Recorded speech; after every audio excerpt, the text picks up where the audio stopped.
প্রকৃতির সর্বরূপ সম্মিলিত করি সৃষ্টিকর্তায় নিজ হাতে করিছে সচল। হে অমরমণ্ডলী দেবরাজ, হে অমরাবতী নহয় জানু দেবতার অপরিকল্প, কিন্তু অলপ আগতে দেবর কি ভারতে বার্তা দিব আর কিছুদিনের পিছতে এই পৃথিবী মহাভয়ঙ্কর মহাপ্রলয়ের সূচনা হব। এই পৃথিবী জীব জন্তু তরু তৃণ মনুষ্যকে আদি কৰি একো জীয়াই নাথাকিব। সকলোবোৰ ডুব যাব জগন্নৈঘ, আৰু তেতিয়াই যক্ষ ৰক্ষ দানৱ বিলাকে মূৰ দাঙি উঠিব।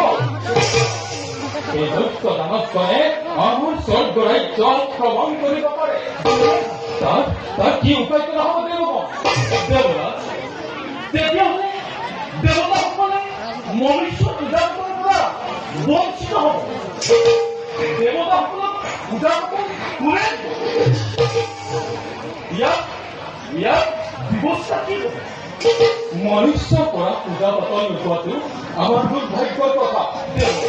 পৃথিৱীত যদিহে পূজা পাতল যাগ যজ্ঞ আদি নচলে তেন্তে সমগ্ৰ পৃথিৱীত অধৰ্মই স্থানী ধৰিব। এই ক্ষেত্ৰত মৃত্যু অধিপতিয়ে কি ভাবি পাইছে? মোৰ নামততো পূজা পাতল একোৱে নাই। মোৰ কাম জম নগৰত পাপী শাস্তি প্ৰদান কৰা।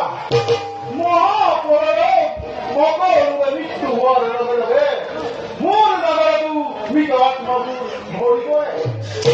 ধাৰ্মিক অধাৰ্মিক বিলাকক বাছি উলিয়াই শাস্তি প্ৰদান কৰাই মোৰ কাম। এতিয়া দেখিছো সেইবিলাকক ৰাখিবৰ কাৰণে মই আৰু এখন জননগৰ নিৰ্মাণ কৰিব লাগিব। আপোনাৰতো তাতেই শান্তি আছে। দৈত্য দানৱগণ আপোনাৰ ওচৰ নাপাব। আমি ইয়াৰ ফল বাৰে বাৰে ভোগ কৰিব লাগে। গতিকে দেৱক আমি এতিয়া দিশটো ওচৰলৈ গৈ ইয়াৰ এক আলোচনা কৰিব লাগিব, নহলে স্বৰ্গ ৰক্ষা কৰা কঠিন হৈ পৰিব। জগৎকৰ্তাৰ বাবে ইয়াৰ উপায় কোনেও দিব নোৱাৰে। আমি তেওঁৰ ওচৰলৈ যোৱাই উচিত হ'ব। ৰৈ থকাৰ সময় নাই। আজিলৈ সভা ইমানতে ভংগ কৰা হ'ল।